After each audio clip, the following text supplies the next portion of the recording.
All right, we're in the book of Revelation. This is part 5 of the series we've been doing, and we're in the part of this book. Again, if you've not been here, I say this every week, if you've not been here, Revelation is a weird book to just jump right in the deep end with, where you're like, I mean, it's a scary book, it's a strange book, but I don't think you'll feel too caught off guard. But we're in the part of the book that deals with judgment, which is the part of church, the part of religion that makes people feel a little bit nervous. It makes people squirm in their seats. Like, I don't want to go to church. I don't want to feel judged. I don't want someone to tell me all the things that I'm doing wrong or have done wrong. That's not what I'm about. And so we think that we're uncomfortable around judgment. But the truth is, Americans love judgment. We love it. We love judging people. That's like our favorite pastime. Like, I love going to the state fair, and I call it people watching, but it's people judging.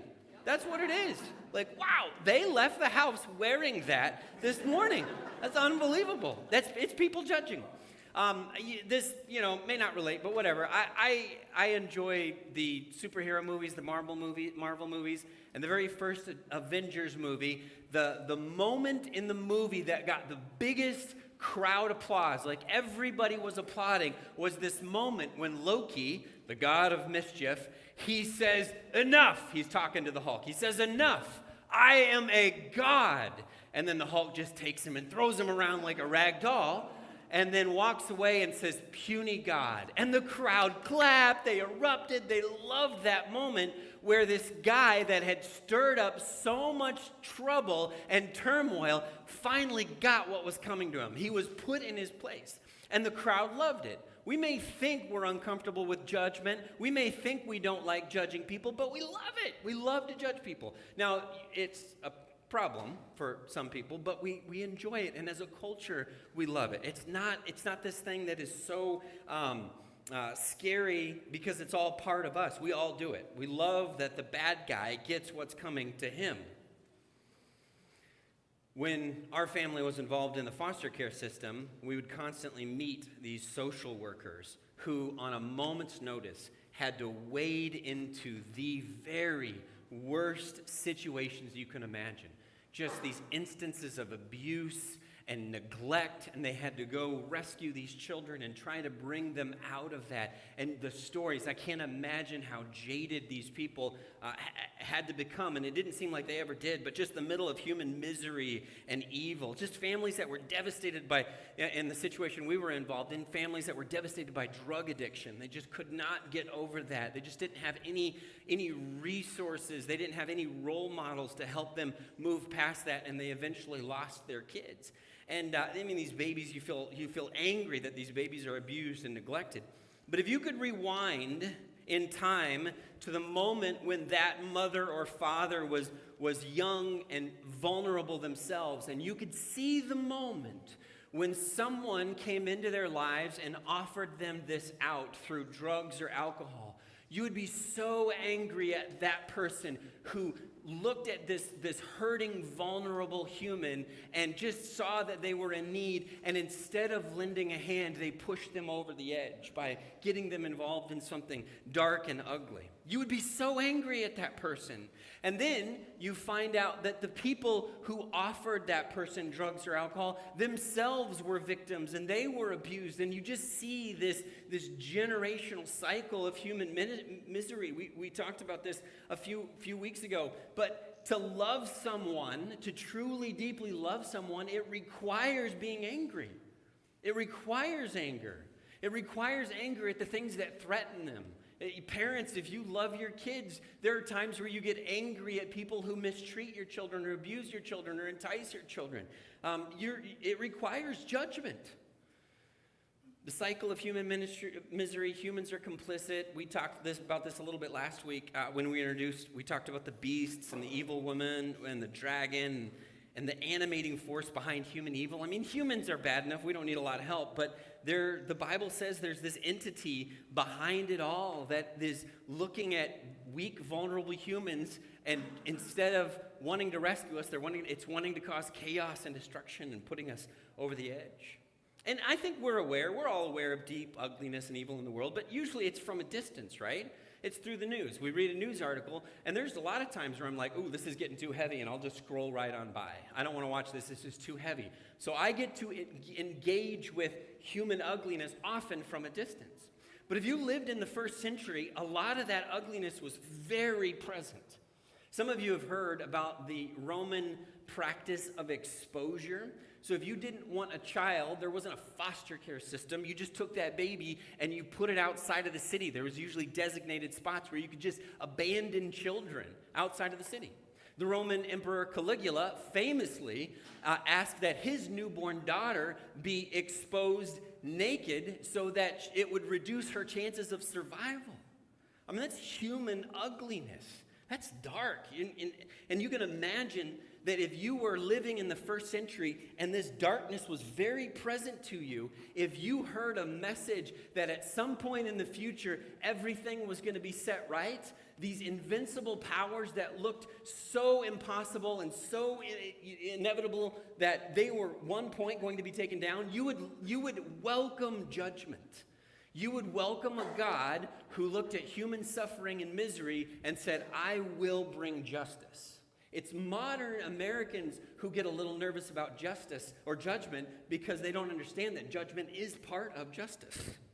Judgment of evil would be hopeful to someone in the first century. I want you to look at Revelation chapter 20. Revelation chapter 20, and we're going to look at verse 1. Revelation chapter 20 and verse 1. Because I just want us to kind of be in a mindset where we can relate to what it would feel like to know that there's evil in the world, but that there's a solution, that there's an answer, that things will be made right. I want us to feel that and then feel what this message would have felt like to the first century Christians. Chapter 20, verse 1. And I saw an angel coming down out of heaven, having the key to the abyss, and holding in his hand a great chain. He seized the dragon, that ancient serpent who is the devil or Satan, and bound him for 1,000 years. Now we read that and we're like, okay. I think the first century audience would have heard that read in their churches and they would have applauded. They would have thought, are you serious? This evil that we see all around us, that God's going to do something about it? That this angel is going to grab the dragon by the scruff of the neck and he's going to throw him down and he's going to lock him up? I love that. I think they would have loved that. I think we're a little nervous with judgment because we don't actually experience the tremendous darkness of the world, or at least we often do from a distance. It's the moment, this moment in Revelation 20, verse 1 and 2, is the moment when Hulk grabs Loki and smashes him around. Like this dragon, and John doesn't want us to miss exactly what's going on. He says he sees the dragon, and then John's like, I'm going to interpret this for you right here because I know Revelation is confusing enough. So this is the dragon, this is the ancient serpent, this is the devil, this is Satan. He names him 4 different times so we don't miss exactly what's happening here. And he bound him for 1,000 years. And then the audience cheered. Verse 3. Now this part starts to raise some questions. He threw him into the abyss. And he locked and sealed it over him to keep him from deceiving the nations anymore until the 1,000 years were ended. After that, he must be set free for a short time. Now you read that and you're like, wait a second, why? I mean, we've got the bad guy locked up. Why in the world do we need to set him free for a short time? He must be set free. Verse 4, I saw thrones on which were seated those who had been given authority to judge, and I saw the souls of those who had been beheaded because of their testimony about Jesus and because of the word of God. They had not worshipped the beast or had its image and not received its mark on their foreheads and hands. Remember, we talked about that last week. It says they came to life and they reigned with Christ 1,000 years. Verse 5, the rest of the dead did not come to life until the 1,000 years were ended. This is the first resurrection. Verse 6, blessed and holy are those who share in the first resurrection. The second death has no power over them, but they will be priests of God and of Christ and will reign with him for 1,000 years. That cleared it right up. Yeah, totally get it, right? I read that. Totally makes sense. We could just move on. No, what? All right, so people were beheaded and then they were raised, but other people weren't raised, and there was 1,000 years, and like, what in the world is going on? By the way, there is so much that we haven't been able to dig into in this series, so we actually are going to do a deeper dive into the book of Revelation. And so those things, you know how every week I get done preaching, you're like, well, you didn't even talk about this thing, and you didn't address that verse. Well, we're going to do that. We're going to do it on Wednesday nights for 7 weeks starting in September. So there's going to be a couple of class options, but I invite you to come dig into it. It's Revelation for the rest of us. Now, this little passage of Revelation that I just read, This is going to be surprising, but it's probably the most controversial passage in the whole book of Revelation because it most exemplifies the different approaches that people have when they read it. Now, there are lots of ways to read this letter, but this passage really highlights the differences. So here's what I want to do in this sermon this morning. I want to give us a handful of things that help shape our understanding of what's happening. It's confusing, I get that, but some things that will shape our understanding. And then I want to explore the main point that gets overlooked when you talk about the controversies. And that main point is so exciting that I'm a little nervous this morning that I'm not going to convey how exciting it is. And I'm going to be up here all excited, and you all are going to be looking like you do right now. I'm super excited about what we have to talk about. And then we're going to end the sermon with a verse from 2 Kings, because 2 Kings, of course, that fits in the book of Revelation, right? You'll see how it does. Since 1909, the most popular way to understand this section of Revelation is to take it literally, meaning that there are people who believe that Jesus will ascend from wherever he is, and he will come to earth, and he will literally establish a kingdom. And when I say kingdom, I mean he's going to have like a department of education, and he's going to have, a department of transportation, and there's going to be a heavenly DMV. I actually thought it would be kind of interesting. Is there anything online that has like a license plate or a driver's license? There's a church in Oregon that will issue you a license from the kingdom of heaven. And I was reading their website. It was kind of funny. They're like, you might get pulled over, and there are some authorities who don't recognize this, but, just press on. And I'm like, you're asking for trouble. The funniest thing, you cannot read this, I think. The funniest thing is this driver's license says Kingdom of Heaven, and the reason you know it's false is because it lists his weight as 137 pounds. So I'm like, either gravity's different in the Kingdom of Heaven or something's going on there. But anyway, that's one really popular way of reading this passage, that there will literally be a kingdom. Like you will get your driver's license validated by some bureaucratic authority that works for Jesus. Like he'll literally be here for 1,000 years. Now, I think we've told you all along, you cannot read the book of Revelation that way. So there's no reason to start in chapter 20 reading it that way, because how we read this book is as important as what we read. The approach that exemplifies this very literal take on it is the approach that's been turned into the fictional series sold millions of copies. By the way, I'm all for Jesus running the DMV. I've been there, and it best represents the other place. But I don't subscribe to that view. I don't think the people that work at the DMV think it's heavenly either. I don't think they like it at all. But remember, how you read is as important as what you read. So let's talk about this. 1,000 years. We're reading about 1,000 years. There's going to be a 1,000-year kingdom. What is that all about? Remember, numbers in the book of Revelation are symbolic. Our Western modern minds struggle with understanding how a number could be symbolic, but it's true. You use numbers symbolically occasionally too. But in the Bible, numbers were symbolic. 1,000 years is very symbolic for this almost infinite amount of time. When my kids were little, I'd say, I love you, and they would respond, I love you more, and then it would become a contest. Well, I love you twice as much. Well, I love you 10 times as much. And then they would think, what's the most infinite possible number? And they would say something like, I love you, I think Googleplex, is that a number? Something like that? I love you to infinity and beyond, Buzz Lightyear. I love you. This is a big number. 1,000 is a big number. Exodus and Deuteronomy. God says, I will show my love to 1,000 generations. Do you think God was saying, all right, we're 999, 1,000, I'm done? Or is he saying, I'm going to show my love to generation after generation? You cannot conceive of how far my love will go. Or when David poetically describes God as owning the cattle on 1,000 hills. That was an ancient way of describing wealth.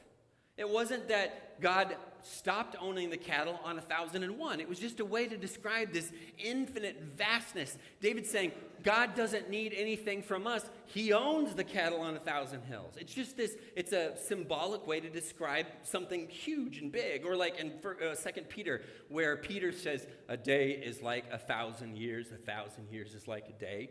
A lot of people love to turn that into a formula. Like, oh, see, this is how you plug this formula. That's not what it is. He's just saying time is different for God. It operates all differently. So first of all, understand that this is not literal. This is God describing there's going to be a period of time where God's in charge and Satan is restrained. God is in charge, and Satan is restrained for an extended period of time. But look at what he talks about in the first resurrection and the second death. First resurrection, second death. Again, lots of symbolism. First resurrection, second death. Why would he describe it? Why would he use the adjective first resurrection and second death? John earlier in his gospel in chapter 5 verse 24 says, I tell you, whoever hears my word and believes him who has sent me has eternal life and will not be judged. That's a good one. We want to hold on to that. You will not be judged, but has crossed over from death to life. The first resurrection. Your body will die. There will be a second resurrection, but the first resurrection is when you enter into a life-giving relationship with Christ. Or Ephesians chapter 2, verses 5 and 6, where Paul says, Jesus has raised, or God has raised us up with Christ and seated us with him in the heavenly realms. So we're resurrected and we're reigning now. That's all right, it's good. But what about this Satan being thrown and locked and sealed? Because doesn't it seem like there's some bad stuff in the world? Do you ever look around and see, like, it does seem like bad things happen? I mean, you know, even if you're somebody who's on the fence and you're not sure that you believe in all this stuff, Satan, I don't know, angels, I don't know about that, but it does seem like the world is bad. So what does it mean that Satan has been sealed? It doesn't seem like that's true. Well, John, again, in his gospel, chapter 12, verse 31, Jesus spoke, now is the time for judgment on this world. Now the prince of this world will be driven out. Meaning that there's something about now that is different than it used to be. Even better than it used to be. Is there still a lot of evil and darkness in the world? Yes. But is there something about now where the prince of this world will be driven out? I think John is telling us that right now, this moment in which we live, you and I exist, we have an enemy that is incapable of stopping the forward movement of the church. Now, so this is the part where I was worried you weren't going to get as excited as I'm about to get. Meaning, if we are reading Revelation correctly, that we have an enemy who will want to, who will try, who will attempt, but is incapable of stopping the forward movement of the church. Now, my entire life, the religious narrative that I have grown up with, and maybe this relates or is relatable to you, but my entire life I have been at least impressed upon that the world around us is becoming increasingly secular and hostile to Christianity. We are threatened on all sides. Everybody has it out for us, right? There's fewer and fewer true Christians. There's maybe just me and you, and I'm not sure about you. And we have to hold on and hold out till the bitter end. And that seems self-evident, right? If you just look at the world around you, the more and more bizarre and messed up things in our culture are becoming the norm, right? You look around you and it's just like, what in the world? I cannot, my great-grandpa would roll over in his grave. I mean, the world is so different. It just feels like back in 1952, I was not alive, but back in 1952, they could not say the word pregnant on the I Love Lucy show. They couldn't say it. Why? It was too scandalous. Now, you're sitting with your kids watching a kids' TV show, and you're like, wait, what did they just say? I don't think I'm ready to have that conversation with my 4-year-old. They're getting into, what is going on? In fact, I think this is funny. They actually had to run one of the scripts that they did where they were talking about Lucy being pregnant. They brought in a rabbi, they brought in a priest, and they brought in a minister. It sounds like a setup for a joke, but they had to get script approval from those guys before they could do this episode about Lucy being pregnant. And of course, famously, Desi and Lucy slept in separate beds like that because you couldn't show them being in the same bed, even though they're on a fake set, even though they're a fake couple, even though they were married in real life. Right? It's that 1952. Things have changed a little bit. Now you're watching a kid's show and you're like, oh boy, okay, I think we're just going to watch something else. Even non-Christians have assumed that Christianity was fading. As the world becomes more modern, educated, there's just less need for religion. We just don't need it. That's superstitious, right? Sam Harris, kind of a famous atheist, wrote a book in 2004 called The End of Faith and the future of reason, the end of faith and the future of reason. Statistics tell this story, right? Only 3 in 10 Americans attend church, right? Aren't you glad you're here today? You're like, oof, yeah, I'm one of the 3, one of the few. In 2012, there was a study where people who self-identified as unaffiliated with a religion was on the increase. In fact, it was the fastest growing religious, non-religious movement. People, they called it, you've probably heard this phrase, rise of the nuns. People who say, I don't have any religious affiliation. I'm not connected to any church. I'm not interested in that. And there's more people feeling like they're leaving organized religion. And if you've grown up around the church, you probably know churches that have closed their doors, right? You probably know churches that have shut. And it's like, man, it's a tragic. There used to be a church there, and there's not anymore. There used to be some good Christians there, and they're gone. I hear this in church leadership circles all the time. And I've said it. I've thought it. Why can't today be more like the book of Acts? You know, on that first day, Peter preached that sermon, and how many people were converted that first day? You guys know? Come on, Bible school. How many people were baptized? 3,000. Wouldn't that be awesome? It'd be so cool. Go to church and there's just 3,000 people being baptized. That's so many people that you would probably have to have the people who are baptized baptizing other people as you went, because it's just too many people. Logistically, it's such a challenge. I think about that from a church leadership point of view. How would you get that many people baptized? That would be amazing. Why can't it be like that today? And I've heard this a lot too. The church is only one generation from extinction. Just one generation. Well, the dumb thing about that is everything's one generation from extinction. You know, you eliminate the human population and everything, you know. Walmart's one generation from extinction. I don't know what that means, but I understand what they're getting at. They're like, we have to spread the message. We have to raise our kids right, and all those things are true. But it's coming from this place of fear and this place of dread and this place of doom. Like, oh, it's almost over. Christianity is fading. It was a good run, but case closed. We're done. We're done. The few, we happy few, we band of brothers. We're going to go out in a blaze of glory.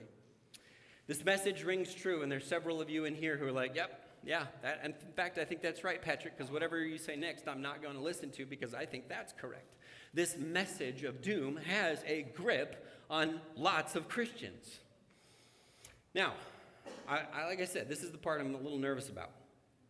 Pew Research is a organization that does statistics. And they did this huge, unprecedented, never been done before global study of religion. And they just every factor that you could possibly imagine, and they just threw it in this thing. And I'm not going to, here, if you want to screenshot that or go to that website, this has all the statistics I'm about to talk to you about. And I know it's so exciting, right?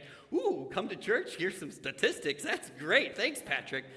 But I'm telling you, every time I was working on this, every time I was reading it, I would just get more and more excited, and I'd be like, oh man, I hope I can communicate what good news this is. So here we go. You ready? We'll try to make this brief. The growth of Christianity is actually outpacing population growth. It's outpacing population growth. So have all the babies you want, there's still more Christians being converted. Now, globally, you know, that people who say, I'm just not really part of any organized religion, just not for me. That is happening here in the United States because who knows, we got some weird thing going on in our culture. Globally, that's not happening. The unaffiliated is actually shrinking if you take the whole world into account. We just like to take our little neck of the woods into account. But if you actually look at the whole world, and it just seems like God has the whole world in his hands, and that's what he cares about. But if you look at the whole world, things are a very different picture than if you look at, you know, suburban Minnesota in 2022. Now, places where Christianity is most directly threatened, it's most growing. The fastest growing religion in Iran is Christianity. Christianity. I mean, this is not a place. Well, I don't know if people just walk around asking, I don't even know how they do these surveys. Are you a Christian? Are you a Christian? I don't know. It doesn't seem like a great place to do that. They're pretty sure they're undercounting in places like Afghanistan because I don't think people want to get on the survey and be like, yep, check the box, because you can actually die for admitting that you follow someone other than the local religion in certain places. Afghanistan, Pakistan. So they don't even feel like they've got good counts in those places. But there are more Christians in Africa than any other continent, and it's the fastest growing. There are more Christians in Africa than any other continent. In fact, China is kind of interesting because it's a little bit of a black hole of information, right? Because they can't always admit what's actually going on. But here's the conservative estimates from 2010 think that there's about 68 million people in China who claim the name of Christ. 68 million. But the trends are that it's spreading so fast that there could be more Christians in China than the U.S. by 2030. That's before Liam graduates from high school. More Christians in China by 2030. And if the trends keep going, and who knows, there could be more Christians in China than anywhere else. It could be a Christian majority country by 2050. Christian majority country. See, people get all into the politics and like, what are we going to do about China? What are we going to do about tariffs? What are we going to do about imports? Who cares about that stuff? What are we going to do about the lost? What are we going to do about the church growing? What are we going to do about God doing things in this world? I don't care about that garbage. I know some of you are like, hey, that's my whole industry. That's what I do 9 to 5. I don't care about that. I care about what God is doing in the world. And it looks like God is up to something. He may not be in your neck of the woods, but that may be on you, actually. It may not be on him. Wow. See, I'm excited. I told you. Rebecca McLaughlin wrote a book called Confronting Christianity, and I know the title might sound off-putting, but it's a great book. I wholly recommend it. But she wrote that Christianity is the largest, most multiracial, multi-ethnic, multicultural movement in all of history, all of human history. It represents the most even racial and cultural spread with roughly equal numbers right now of self-identifying Christians living in Europe, North America, Latin America, and sub-Saharan Africa. But it's the global south that's on the rise. So the church isn't shrinking. The church isn't shrinking. It's shifting, but it's not shrinking. I think, and I could be wrong, correct me if I'm wrong, I think maybe Jesus was serious when he said, I will build my church on this rock, and the gates of Hades will not prevail against it. I think maybe he was serious. He said that when there was just a tiny little group of people. They could not have envisioned what Christianity would become today. See, here's the thing. I'm a little annoyed because I think I was raised with another lie of the dragon, that the church is on its way out. Patrick, all the cool kids are leaving, buddy. You need to get out, It's just you, and you really think you can hold fast till the end? I think I bought into that lie. I think a lot of Christians have bought into that lie. I think a lot of preachers have bought in and spread that lie. But I don't think that's the truth. I don't think that's a representation of what's really, truly happening in the world. Now, some of you are like, okay, I know, you pessimist. I'm an optimist. So I see the positive in everything. I don't tell Presley every day how terrible he is and how he can't preach. I tell Presley every day what a joy he is to be around and how he's my favorite youth minister ever, and he's the best. He's better than every other youth minister we've ever had. That's what I tell him. But there's still bad news, you pessimists, right? There's still bad news because the U.S., it's not looking good here. It's not looking good in our neighborhood. Well, yeah, it's not awesome here. It's not awesome. The major exception to the bad news, you ready for this?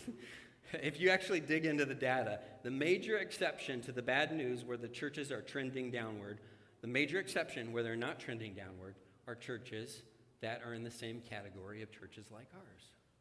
Churches that interact with the Bible the way that we do, churches that believe in outreach the way we do, they're an exception to the trend, to the downward trend. I think that's good news. I think that's cool. In our category of churches, we gain more adherents than we lose. Do people leave the church sometimes? Yes. More people come. In fact, the percentage of devoutly religious Christians is going up in Europe and the U.S., not down, up. So there are some casual Christians who are walking away, but the devoutly religious, it's going up. But, Patrick, we still don't see 3,000 people converted in one day. That was the promise. That was the book of Acts. That's what we wanted. We don't see that. You know how many people are converted annually to Christianity? Nobody has any guesses? 2.7 million. Do you know how many that is every day?